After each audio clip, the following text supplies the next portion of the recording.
So I thought that we would continue with basically the recent string of videos where we've been talking about the subjects we often talk about on this channel in regards to manifesting and spirituality, and relating them to my new book, Money Your Friend, which, if you don't have it already, you can get on Amazon for $1, no matter where you are in the world, by clicking the link below. I'll put the international link to Money Your Friend, my new book, in the description below. I'll also put a link if you want to rate or review it. I would appreciate it. That helps spread the word about the book via the Amazon algorithm. So if you have a moment to leave a quick rating, I would appreciate it. That link is below as well. So today we're going to continue to kind of explore supplemental ideas related to the book. One of the things I talk about in Money Your Friend is that when we have statements, when we write down statements, if you read the book, you know what I'm talking about. And even if you haven't read the book yet, you'll have a sense of what I'm talking about. Like when we have a statement, or you could say an affirmation of something we want, right? In my opinion, in order for it to work most effectively, usually we want to feel it. Almost always we want to feel it. The power of advice of someone like Neville's, when it comes to like affirmations, and when I say affirmations, like I mean like Neville said, basically perform sats where like you're like, thank you, thank you, thank you, thank you, or it's over, or oh my God, or something that, elicits the feeling of completion like it's already happened. And other great law of assumption, law of attraction, law of assumption teachers like Joseph Murphy, Catherine Ponder, they often talked about this beautifully as well. And we talk about it all the time. We also talk about the psychology behind such statements all the time and what your affirmation really is. The reason we always come back to Coué is because Coué explains the point of what you're affirming, why you're affirming something like every day and every way I'm getting better and better, or thank you, or it's over, or oh my God. The point is to elicit a belief that what you want is going to happen, or psychologically, inwardly, you feel it already has happened. If you're able to elicit that feeling, then what you want to demonstrate or manifest in the external 3D will likely do so, at least in some significant way. Now, eliciting that feeling is not as straightforward as most people on YouTube say, at least a lot of the time. I hope it is. Don't get me wrong. I hope it is as straightforward as just saying an affirmation or doing sats the way Neville recommended, and you get everything you want because of that. And for some people it is, for sure. But the truth of the matter, in my experiences for both myself and working with many others over the years at this point on these type of subjects, is that this is a nuanced thing. This is a nuanced practice. That's why more people don't do it long term, and why so many people say it's bullshit, even though it's not bullshit at all. What Coué is talking about is not bullshit. And we can take all the spirituality out of it, and we still will realize it's not bullshit. This is your mind at work, your mind and body at work. What you think, what you auto-suggest to yourself consistently and predominantly is going to direct and shape your life. Your imagination has much more power over your life than you probably expect. And this is something that we have to, really remind ourselves over and over again. Because the way our society works, the way culture works, maybe just the way humanity works in general is such that we forget how imaginative we are. The power of our imagination. And you can take it to extremes, a lot of people would say that like what Neville talks about is an extreme and maybe not true. And a lot of people watching this channel would say it definitely is true. But regardless of that, we can agree to disagree on, the extremes and how theoretically true this is or not. I think everybody watching this pretty much understands that your imagination is a dominant force and a very underrated force in improving your life. Now, these videos we've been doing about the money your friend haven't been crazy spiritual sounding intentionally, and the book is not crazy spiritual sounding. It's much more in line with like what Coué talks about, and just using these principles in a very psychologically sound way to feel better about money. And if you believe this stuff, which I assume you do if you're still watching this, you will understand that if you start feeling better about money, your financial situation, whatever it may be, is gradually, or maybe quickly, but in the very least gradually, going to straighten out. You'll feel better about money, and you'll find yourself getting into less financial jams than you used to. And perhaps you'll find yourself with much more money. But this isn't about accruing a certain amount of money or, manifesting a specific large sum out of nowhere. That advice is all well and good, but what we're exploring is cultivating a sustainable, positive relationship with money, right? That's what the book is getting at. And one of the things it's getting at is writing statements in order to help you do that. And what I'm about to talk about is something you're not going to hear in a lot of other places on YouTube. And if honestly, we have playlists of a lot of videos I've done on affirmations. I'll put the link above to that, linking Coué and what Coué talks about with various affirmation styles, like, the Neville, Joseph Murphy, Catherine Ponder style, or the robotic affirming style of someone like Sammy Ingram. We've got all that stuff on a playlist. Again, the link, I will have it above and below in the description. And I've got a lot of Joel Goldsmith videos already. I'll put a link above to that playlist as well. And I'm going to read from Joel Goldsmith today. What I'm about to talk about is complicated, okay? But it does relate to these statements that I suggest you write in Money Your Friend if you're doing the 30-day exercise like I talk about. In the book, I constantly say, in regards to these statements, keep them fresh. Don't be afraid to change them every day. I get asked by clients all the time about affirmations and how flexible they can be with their affirmations. It's like, I'm saying this. Is this wrong to say in this way? Or like, is it okay if I change this? Or is it okay if it's like not in the present, but like going to happen? And my answer is almost always, it's fine. And the thing is, my clients usually know that, but they still just want to hear that from somebody, saying that it's okay to be flexible. And me, myself, when I write down statements, I do a daily journal / success indicator thing. I've got daily statements. Even me, myself, I'm often hesitant to should I change that statement? Should I word that differently? Even though I fucking know it doesn't matter and that I can be flexible. Your statements, or if you're just using affirmations in general, when it comes to, manifesting stuff, it's not about what you're saying exactly. It's about what you're feeling, what you're believing, what the statement is eliciting for you. And we have to be reminded of this over and over again, because there's so many people on YouTube and elsewhere, and so many very, very, very good books saying that you have to do affirmations or statements or auto-suggest in a certain way, one particular way. For instance, I'm often emailed, because I've spoken about it a few times, and I mentioned it in the book, Victor Bach's wonderful book, How to Solve All Your Money Problems Forever. Great book. Great book. But in that book, Victor's advice for affirmations is incredibly restricting. And it's bullshit. I mean, I think it's good advice. I think his advice certainly does work. But it's only one way of doing affirmations.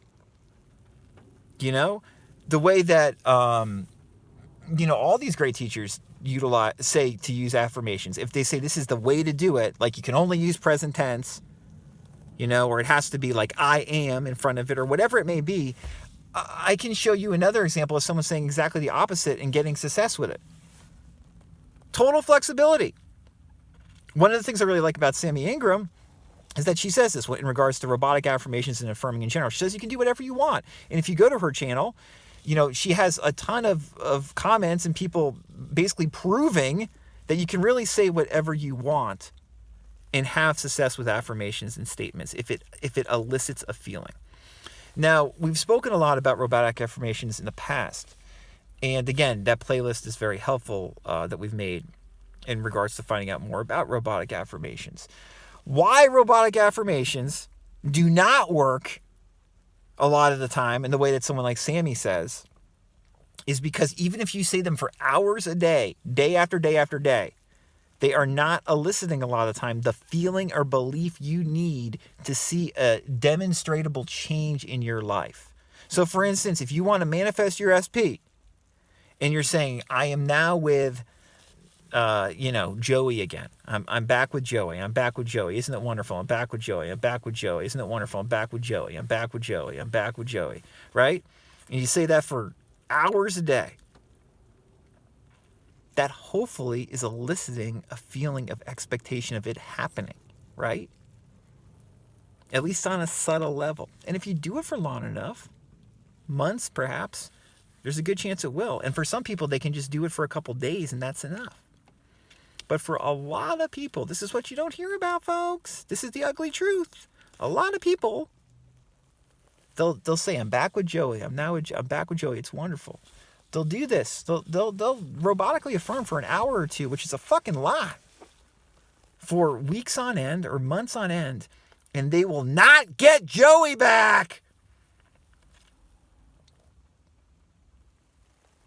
Because they haven't elicited a strong enough feeling that it actually is going to happen or has happened.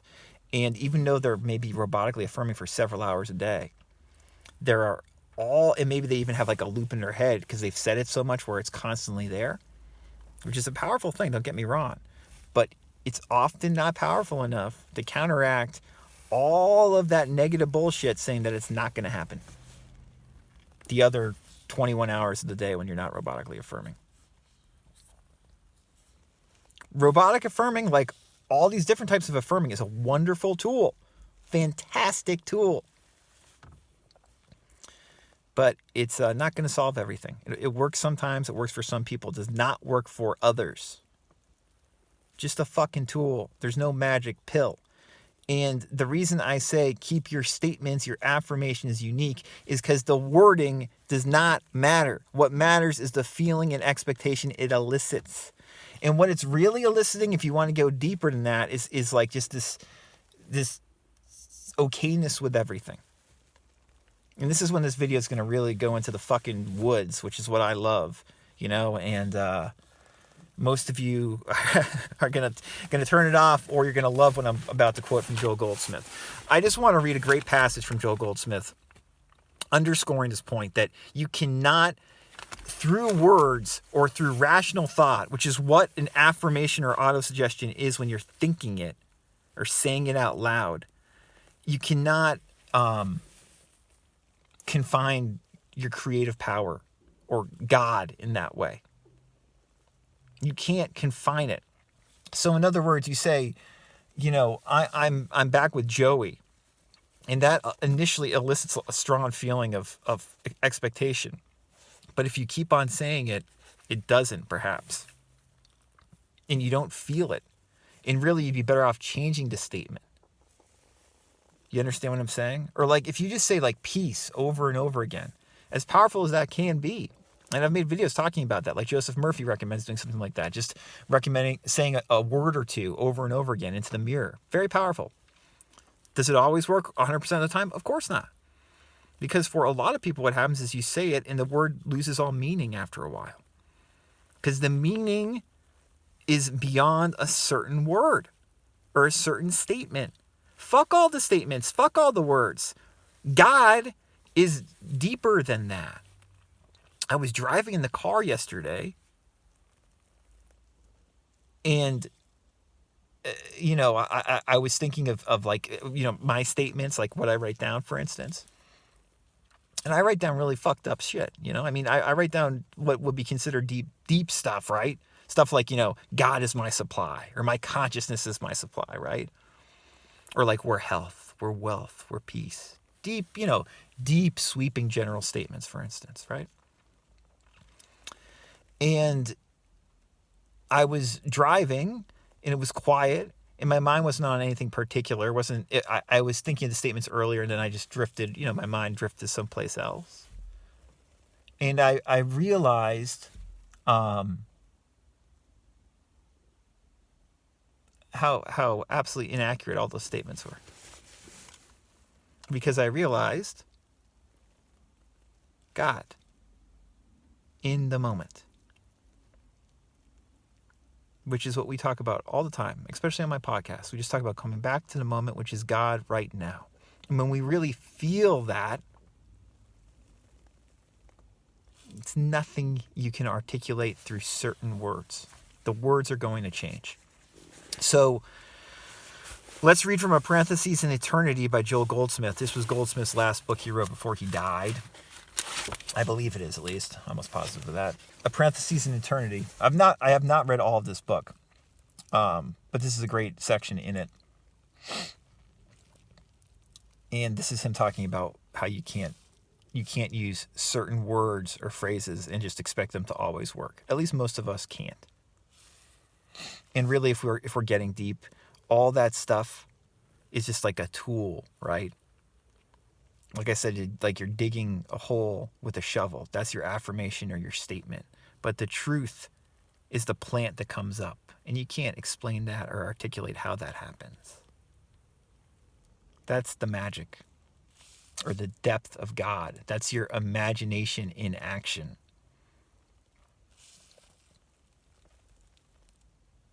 Goldsmith writes in A Parentheses in Eternity, the only thing essential to freedom is the desire to be free, nothing else.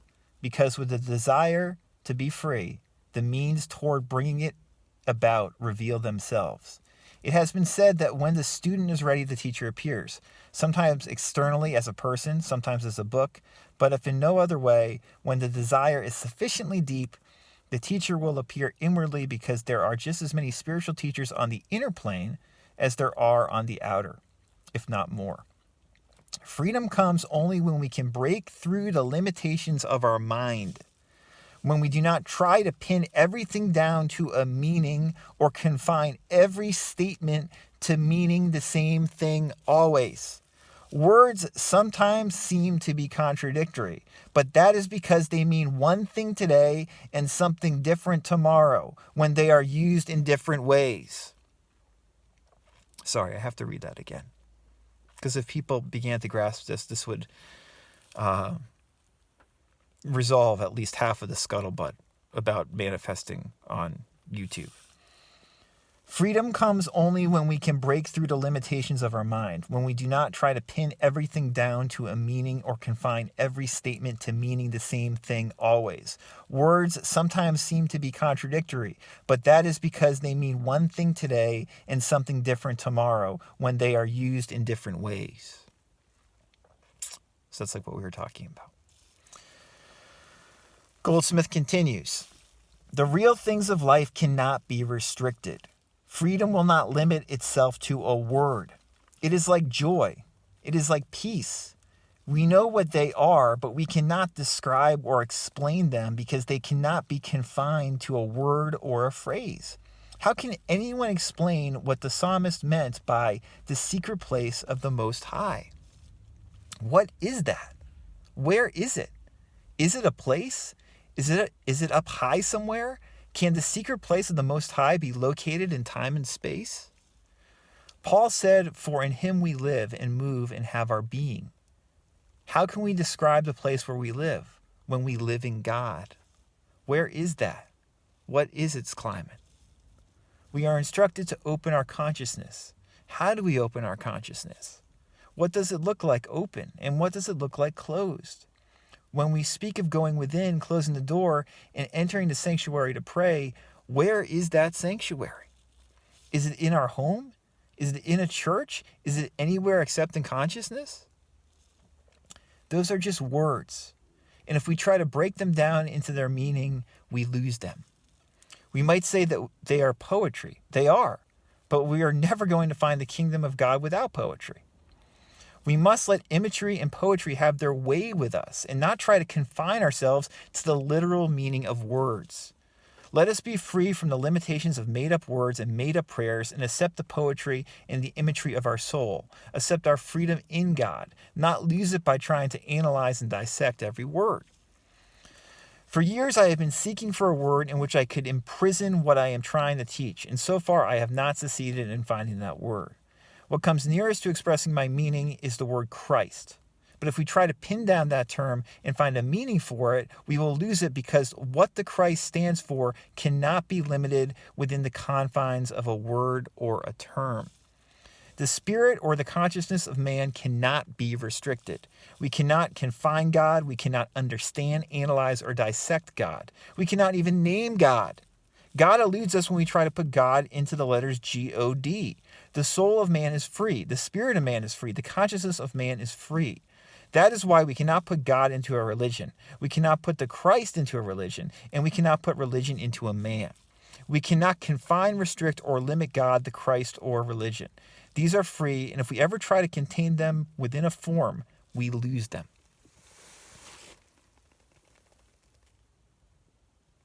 So, that's very powerful. And as we end 2023 and start the new year of 2024,